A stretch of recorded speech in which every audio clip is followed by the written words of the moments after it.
कभी सड़कों पर नमाज पढ़ेंगे तो कभी गंगा में इफ्तार करेंगे, कभी हाथों में आई लव मोहम्मद के पोस्टर लेकर बवाल, तो कभी गाजा के आतंकियों के लिए कैंडल मार्च, पाकिस्तानी और बांग्लादेशी हिंदुओं के लिए मुंह में फेविकोल जम जाएगा, लेकिन ईरानियों के लिए खamenei का पोस्टर हाथ में लेकर छाती पीटेंगे।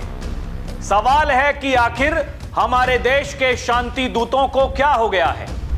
जुमे की नमाज पर देश भर में सड़कों पर नमाज पढ़ने की धमकी, ये बार बार क्यों भूल जाते हैं कि उत्तर प्रदेश की गद्दी पर बैठे हैं बाबा, जो कहते हैं जब भी दुस्साहस करोगे ऐसा सबक सिखाएंगे कि आने वाली पीढ़ियां भी याद करेंगी। और ये जो कयामत का सपना लेकर घूम रहे हो, ये सपना ऐसे ही सड़ गल जाएगा, कभी पूरा होने वाला नहीं है। जो कयामत के दिन आने का सपना देख रहे हैं, ऐसे ही सड़ गल जाएंगे, कभी वो दिन आने वाला नहीं है।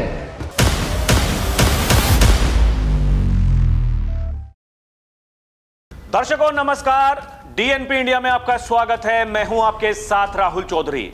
अभी कुछ दिनों पहले एक घटना दर्शकों वो घटित हुई वाराणसी में, जहां कुछ लोग वो इफ्तार पार्टी करते हुए गंगा जी में और जो कुछ खा रहे थे, खाने के बाद में हड्डियां गंगा जी में ही फेंक दी।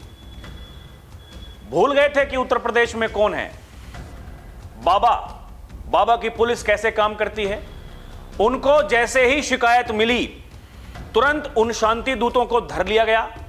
वो अभी जेल में हैं। उनको छुड़ाने के लिए लोग प्रयास कर रहे हैं, लेकिन मामला कोर्ट में है और उनको अभी कह दिया है कि भैया ये कुछ दिनों तक तो जेल में ही रहेंगे, उनको जमानत नहीं मिली है। सपा के मुखिया हैं अखिलेश यादव जी। पत्रकारों ने अखिलेश यादव से यह सवाल पूछा कि भैया देखिए वहां पर उनको पकड़ लिया है, वो पता नहीं क्या खा रहे थे दर्शकों, लेकिन बताया जा रहा है कि कोई कह रहा मटन खा रहे थे, कोई कह रहा था चिकन खा रहे थे, चिकन बिरयानी थी। वो उन्होंने हड्डियां फेंक दी गंगा जी में, बाकायदा वीडियो बनाई, सोशल मीडिया पर रील बना करके वो वायरल कर दी। कुछ दिनों पहले संभल के सीओ ने कहा था ये घटिया हरकत करके रील बनाओगे तो रेल बना दी जाएगी, तो लोग उन पर बरस पड़े। ये अधिकारी की भाषा कैसे हो सकती है? आप मुझे बताइए दर्शकों, एक अधिकारी, वो लोग जिनको समय समय पर गर्मी आती है और फिर उनकी गर्मी को शांत करने के लिए डेंटिंग पेंटिंग का सहारा लेना पड़ता है, उनको समझाने के लिए और क्या किया जाए? उनको पता था वो ये जो कृत्य कर रहे हैं ये उत्तर प्रदेश की धरती पर कर रहे हैं, गंगा जी में कर रहे हैं। नाव पर बैठ करके आप कुछ खाते हैं, हड्डियां वहीं फेंक देते हैं, उसके बाद में वीडियो भी बनाते हैं, सोशल मीडिया पर वो वायरल भी कर देते हैं, और जब पुलिस पकड़ती है तो फिर छाती पीटते हैं, हाय हाय करते हैं। बचाव में उतरे अखिलेश यादव जी, समाजवादी पार्टी के और बड़े बड़े नेता, जो कह रहे हैं कि इफ्तार करना कोई गलत थोड़ी है, या फिर गंगा जी में इफ्तार करना कोई गलत थोड़ी है। गलत तो कुछ भी नहीं है, इनके हिसाब से कुछ भी गलत नहीं है। जो इनके फायदे के लिए हो, जिससे इन्हें चुनाव में फायदा हो सकता है, वो कुछ भी गलत नहीं है दर्शकों। वो चाहे माफियाओं को पालना हो, वो चाहे ऐसे लोगों को बढ़ावा देना हो जो सड़कों पर उतरने के लिए तैयार हैं। एक वो हैदराबाद वाला मौलाना वो धमकी दे रहा है, जब संभल के सीओ ने कहा कि सड़कों पर नमाज नहीं पढ़ोगे, उसने कहा कि देश भर में हम नमाज पढ़ेंगे, अगर रोकना है तो रोक लेना। रोक दिया बाबा ने, उत्तर प्रदेश में नहीं पढ़ पा रहे। इसलिए कहता हूं कि कुछ भी करना, लेकिन कभी योगी आदित्यनाथ को चैलेंज मत करना दर्शकों। अखिलेश यादव कह रहे हैं कि उन्होंने पुलिस वालों को इफ्तारी नहीं दी होगी, उनकी हथेली गर्म नहीं करी होगी, इसलिए उन पर मुकदमा कर दिया। आप समझिए, उन्हीं में से कुछ पुलिस वाले ऐसे हैं दर्शकों जो अखिलेश यादव की सिक्योरिटी में रहते हैं, दिन रात अखिलेश यादव के साथ में रहते हैं, ताकि उनको कोई दिक्कत ना हो, कोई परेशानी ना हो, उनके साथ में कोई अनहोनी ना हो। और ये कानून व्यवस्था पर आप सवाल उठाइए, भाई आप योगी आदित्यनाथ के विरोधी हैं, लेकिन वो पुलिस वाले जो आपकी सुरक्षा कर रहे हैं, आप उनके बारे में ऐसे शब्दों का इस्तेमाल कर रहे हैं कि हथेली गरम, इफ्तारी दे देते, कुछ दिक्कत नहीं होती। ये सब क्या है दर्शकों? ये समझने वाली बात है। यही कोई अगर समझदार, अगर आपको लगता कि भैया वो समझदारी की बात कर रहे हैं, यहां से आप इस प्रश्न से, जब वो प्रश्न पूछा गया था, आप वहां से निकल सकते थे। करते आए हैं बहुत बार, पहली बार तो नहीं होता कि कोई सवाल इनसे पूछा गया और फिर ये बिना उस सवाल का जवाब दिए वहां से निकल लिए। जब इनकी धर्मपत्नी जी के बारे में एक मौलाना ने वो अभद्र शब्दों का इस्तेमाल किया था दर्शकों, तो ये मौलाना के नाम पर मैं नहीं बोल पाए थे। वहां से ये बात को इधर उधर करते हुए वहां से बच करके निकल लिए थे उस सवाल से। ये अखिलेश यादव हैं, ये अखिलेश यादव की राजनीति है। लेकिन दर्शकों, बड़ी बात ये है, देखिए अखिलेश यादव जी जो कुछ कर रहे हैं वो एक अलग कहानी है, दूसरी तरफ बाबा क्या कर रहे हैं ये अपने आप में बड़ी कहानी है। क्योंकि वो जो शांति दूत जिन्होंने ये घिनौना कृत्य किया, उसके बाद में अभी वो जेल में है, मुकदमा चल रहा है, और जो सरकार की तरफ से या फिर आप कहें तो जो शिकायतकर्ता हैं उनकी तरफ से जो वकील केस लड़ रहा है, वो शांति दूत उनको भी धमकी दे रहे हैं। उन वकील को कह रहे हैं कि उनकी पता नहीं, हम उनके साथ में क्या कुछ कर देंगे। दर्शकों, अभी आऊंगा, आपको विस्तार से बताऊंगा। इस समस्या को आप समझिए, ये कितनी बुरी समस्या है। ऐसे लोग इस धरती पर रह रहे हैं, खुलेआम धमकी दे रहे हैं, बार बार ये भूल जा रहे हैं कि आपको सामना किसका करना पड़ेगा। योगी आदित्यनाथ कहते हैं हम बोलने में कम, करने में ज्यादा विश्वास रखते हैं। तो फिर ये आपको समझना ही पड़ेगा, आपको यह तय करना ही पड़ेगा कि आप क्या कर रहे हैं, क्या नहीं कर रहे हैं। और यही समझदारी है। 2027 का विधानसभा चुनाव है, उससे पहले आप ऐसी बात करते हैं, आप ऐसे लोगों को बचाने का भरपूर प्रयास कर रहे हैं। यह किसी को समझ में नहीं आ रहा है क्या दर्शकों? देखिए, इस मामले में शुरुआत से लेकर के अभी तक हुआ क्या और कौन क्या क्या बोला है। सबसे पहले यह मीडिया रिपोर्ट्स में छपा कि वाराणसी में गंगा के बीचों बीच उड़ाई इफ्तार की दावत, बिरयानी खाकर हड्डियां नदी में फेंकी। जो 14 शांति दूत हैं उनको गिरफ्तार किया गया। दर्शकों, क्या हुआ था? कुछ मुस्लिम युवक रोजा इफ्तार, ये रमजान में सूर्यास्त के बाद भोजन जो होता है, गंगा नदी के बीचों बीच नाव पर पार्टी आयोजित की, चिकन बिरयानी खा रहे थे। सोशल मीडिया पर वायरल वीडियो में दिखा कि खाने के बाद वो जो हड्डियां थी वो वहीं गंगा जी में फेंक दी। यह घटना पंचगंगा घाट के पास बताई जा रही है कि वहां पर यह घटना घटित हुई। वीडियो वायरल होने के बाद लोगों में आक्रोश फैला। गंगा हिंदुओं के लिए अत्यंत पवित्र है, इसमें कचरा, अपवित्र चीज फेंकना धार्मिक भावनाओं को आहत करने वाला माना गया। फिर जो भाजपा युवा मोर्चा के एक स्थानीय पदाधिकारी रजत जायसवाल, उन्होंने शिकायत दर्ज कराई। पुलिस ने एफआईआर दर्ज की। आरोप धार्मिक भावनाएं आहत करना, सार्वजनिक उपद्रव, जगह की अपवित्रता आदि। वीडियो और शिकायत के आधार पर जो 14 युवक हैं उनको गिरफ्तार किया गया। कोर्ट ने सभी 14 आरोपियों को 14 दिन की न्यायिक हिरासत जेल में भेज दिया। उनकी क्रिमिनल हिस्ट्री भी मांगी गई है। जमानत याचिका खारिज हुई। अगली सुनवाई 23 मार्च को बताई जा रही है। 23 मार्च के बाद में हो सकता है कि जमानत मिले, यह भी हो सकता है कि ना मिले, क्योंकि जो उनका बैकग्राउंड है उसको जांचने के लिए, भांपने के लिए उनकी क्रिमिनल हिस्ट्री मंगाई गई है। ये जज साहब तय करेंगे उन शांति दूतों को जेल में रहना चाहिए या फिर बाहर रहना चाहिए। दर्शकों, अब देखिए बड़ी बात क्या है कि जो वकील हैं शशांक शेखर त्रिपाठी, वे शिकायतकर्ता जो भाजपा युवा मोर्चा के रजत जायसवाल हैं, उनकी तरफ से कोर्ट में केस लड़ रहे हैं। उन्होंने मीडिया को बताया है और कहा कि अदालत परिसर में ही आरोपियों के परिजनों या संबंधित जो लोग हैं उन्होंने धमकी दी है। मीडिया के सामने कोर्ट में धमकी दी गई है। शिकायतकर्ता को भी लगातार फोन कर धमकियां मिल रही हैं। उन्होंने इसे निंदनीय बताया और मांग करी कि सभी 14 आरोपियों पर एनएसए, नेशनल सिक्योरिटी एक्ट के तहत सख्त कार्रवाई हो। सुनिए वकील साहब क्या कह रहे हैं। कोर्ट के अंदर में हम लोग मीडिया कर्मियों से अपनी बात कर रहे थे, इनके साथ के 10-12 लोग आकर के धमकी देने लगे कि आप लोगों को छोड़ेंगे नहीं। इस तरह का जो इनकी मानसिकता है, इनकी मानसिकता से इनको हटाने के लिए सरकार को बड़ा कदम उठाना पड़ेगा इन लोगों के खिलाफ। जिस प्रकार से इन्होंने माँ गंगा का अपमान किया, हमारे माझी भाइयों का अपमान किया, वह अत्यंत निंदनीय है। और उसके बाद ये अदालत परिसर में गुंडागर्दी कर रहा है, इसके लिए इनको क्षमा नहीं किया जा सकता है। इनके खिलाफ एक और मुकदमा हम लोग जो है कि करवाएंगे कल परसों में, जो है कि कैंट थाने में। अब देखिए दर्शकों, अखिलेश यादव जी वो क्या कह रहे हैं। उन्होंने जो युवक हैं उनका समर्थन किया, कहा कि नाव पर इफ्तार करने में क्या गलत है। पुलिस कार्रवाई पर सवाल उठाए, तंज कसा कि अगर हथेली गर्म की होती तो शायद कार्रवाई ना होती।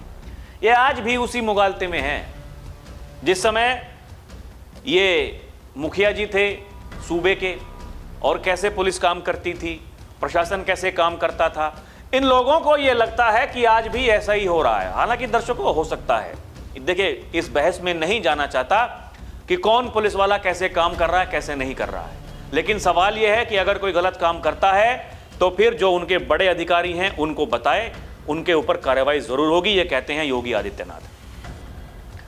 कुछ लोगों ने इसे प्रदूषण का मामला बताया, जबकि कुछ ने धार्मिक भावनाओं से जोड़ा। सोशल मीडिया पर एक बहस छिड़ गई।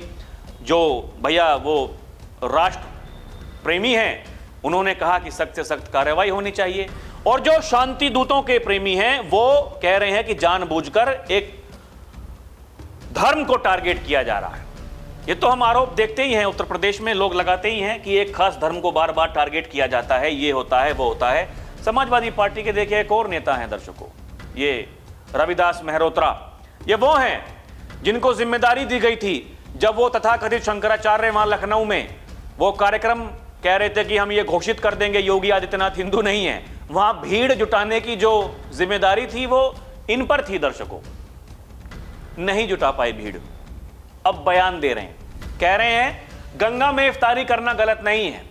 गंगा में बिरयानी की हड्डियां फेंकने वाले वीडियो को देखकर सपा वाले देखिए ये कितने उत्साहित हैं। लोग सोशल मीडिया पर ये जानकारी दे रहे हैं, ये लिख रहे हैं। अब आप ये बताइए कि जो हिंदू हैं इनको वो कैसे वोट दे सकते हैं जिनकी भावनाएं आहत हुई हैं। ये इस तरह की जो घिनौनी लोग कृत्य करते हैं दर्शकों, ये अगर उनका समर्थन करते हैं तो फिर आप ये मान करके चलिए कि दुर्गति वो किसकी होने वाली है 2027 में। और जो दर्शकों समझने वाली बात ये है, ये लोग कहते हैं कि जब 80 बनाम 20 की बात आती है, आप समझ जाइए 80 बनाम 20 का मतलब क्या है। 20% मुस्लिम आबादी है, 80% हिंदू आबादी है। हम ये नहीं कह रहे कि सभी जो हिंदू हैं वो बीजेपी को वोट करते हैं, वो योगी आदित्यनाथ को वोट करते हैं। दर्शकों, ये बहुत सारे लोग ऐसे हैं जो नहीं करते। आप लेकिन कौन बड़ा कौन छोटा ये आप तय कर लीजिए, और आप ये समझ लीजिए कि भविष्य में क्या होने वाला है। ऐसे मौकों पर जब खुद मौलाना जो हैं वो कह रहे हैं कि नहीं भाई ये गलत है, ये इफ्तार का तरीका हो ही नहीं सकता, मतलब मौलाना कह रहे हैं गलत है, लेकिन समाजवादी पार्टी के नेता कह रहे हैं ये ठीक है, समाजवादी पार्टी के मुखिया कह रहे हैं ये ठीक है। आप समझिए दर्शकों, ये क्या है, ये किस तरह की मानसिकता है। ये ऐसे लोगों को बचाने के लिए क्यों एकदम मोर्चा खोल देते हैं। क्या है, केवल वोट बैंक? आपको क्या लगता है इसके अलावा कुछ हो सकता है क्या? हर किसी को पता है। देखिए गंगा जी में स्नान करने के लिए, अभी देखिए माघ मेले में स्नान करने के लिए दर्शकों 22 करोड़ श्रद्धालु वहां पहुंचे थे। संगम नोस के पास में जो त्रिवेणी है, संगम त्रिवेणी, वहां 22 करोड़ श्रद्धालु दर्शकों। ये हिंदुओं की आस्था है, जो सनातन धर्मावलंबी हैं, ये उनकी आस्था है। और आप ऐसे पार्टी के नेता आप कह रहे हैं कि नहीं, वो जो शांति दूत वहां पर कर रहे थे, वो मांस खा करके हड्डियां वहां फेंक रहे थे, वो ठीक है। आप समझिए मौलाना जी क्या कह रहे हैं दर्शकों। मौलाना कह रहे हैं जानबूझकर गंगा जी में हड्डियां फेंकना ये ना इफ्तार का तरीका है, ना ही रोजा खोलने का। उन्होंने हिंदुओं को चिढ़ाने के लिए यह कार्य किया है, ये मौलाना कह रहे हैं। अखिलेश जी को यह इफ्तारी सही लगती है, वो मौलाना से ट्यूशन लें, क्योंकि यह सारा कार्य गंगा जी की पवित्रता को नष्ट करने की नीयत से किया गया है। लोग ये कह रहे हैं सोशल मीडिया पर। ये आंख खोलने वाली बातें हैं दर्शकों, आप समझिए। भाई जो मुस्लिम समाज के लोग हैं वो क्या करते हैं, वो जो मौलाना है उनकी बात मानते हैं। तो मौलाना तो ये कह रहे हैं कि ये गलत है, लेकिन समाजवादी पार्टी के नेता यह कह रहे हैं कि यह ठीक है। श्री श्री 1008 स्वामी अभिमुक्तेश्वरानंद जी ये भी कह रहे हैं, इनका भी दर्द छलक रहा है। दर्शकों समझिए, इनकी कहानी को देखिए, क्या कह रहे हैं सुनिए, पहले सुनिए, फिर इनके बारे में लोग क्या कह रहे हैं मैं वो आपको बताऊंगा। पहले स्वामी जी क्या कह रहे हैं वो सुनिए। आप पैसा कमाई का माहौल बना दे रहे हैं, तो नाव वाले भी सोचते हैं कि भाई चाहे मांस खाओ चाहे कुछ खाओ, आओ हमारी नाव आपके लिए उपलब्ध है, पैसा भर दे दो।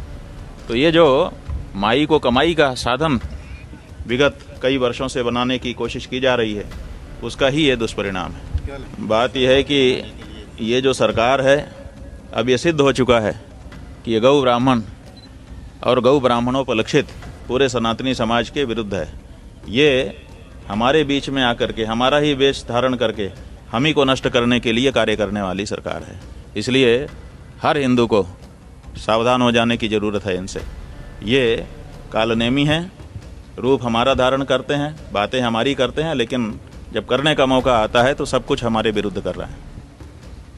देखिए दर्शकों, अब क्या कह रहे हैं सोशल मीडिया पर लोग, कह रहे हैं जब इस सपाचार्य दर्शकों, जो इनके गुरुजी थे उनको कांग्रेस आचार्य कहते थे, अब इनको कहा जा रहा है कि ये सपा के आचार्य हैं। ये शंकराचार्य नहीं है, ये समाजवादी पार्टी के आचार्य बन चुके हैं। कैसे?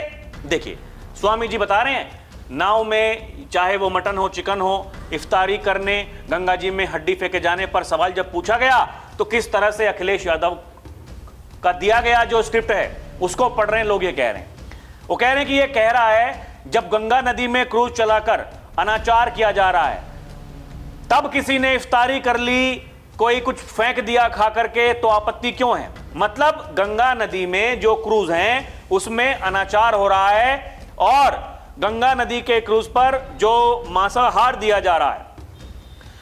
लोग कह रहे हैं कि मैं फिर से कह रहा हूं, जो लोग इसको हिंदू धर्मगुरु समझते हैं अब तो उनकी आंखें खुल जानी चाहिए।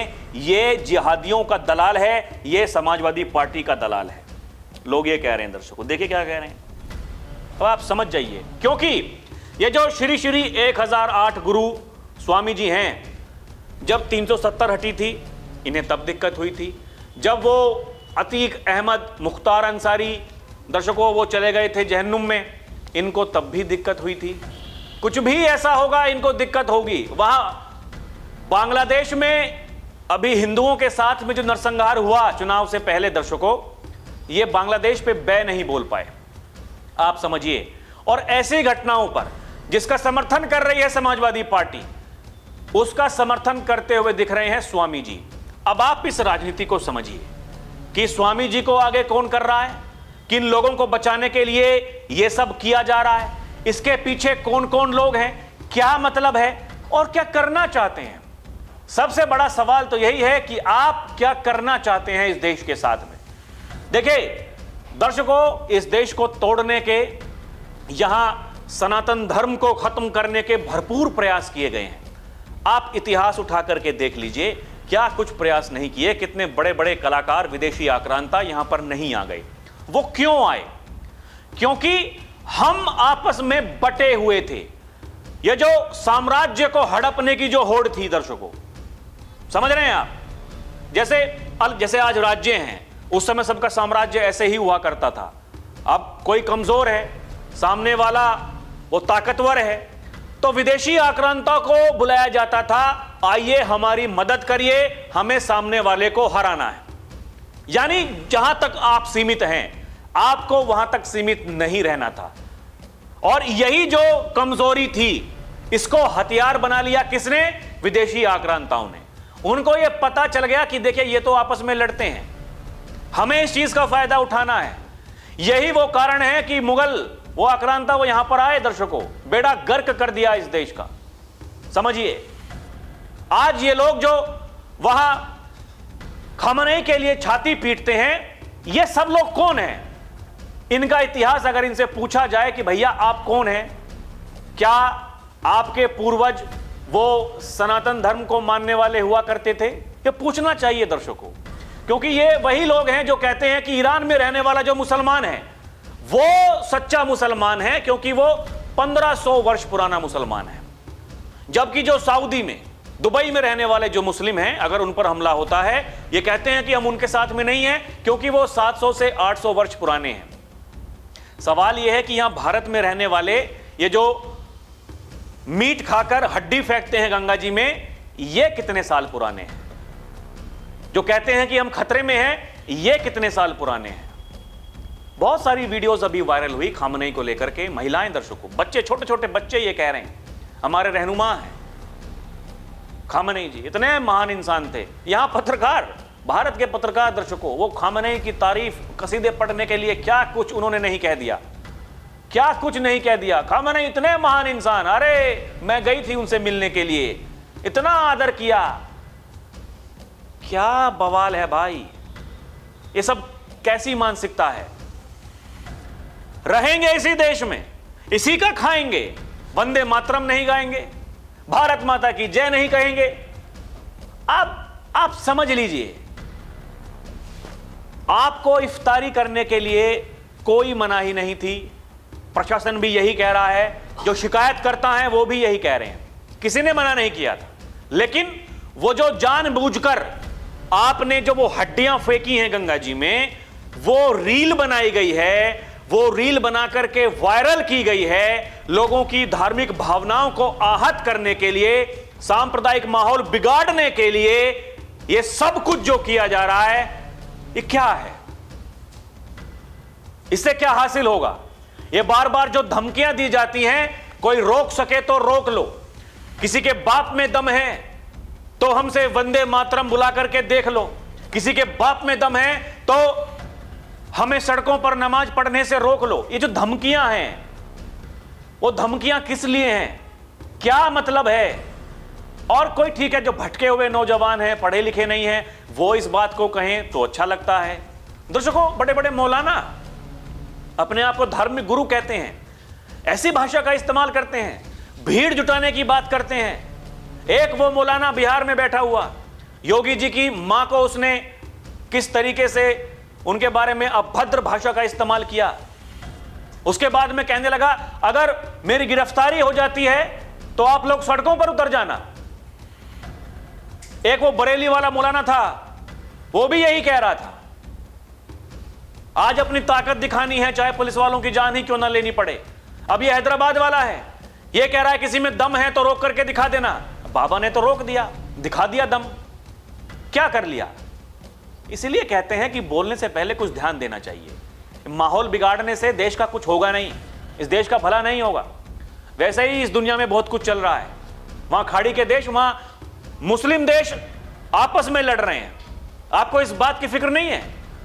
आप यहां हिंदुस्तान में रहते हैं, आपके लिए ईदगाह खुले हुए हैं, ईद आपको मनानी है, आपकी सुरक्षा पुलिस वाले कर रहे हैं, आपको इस बात की फिक्र नहीं है?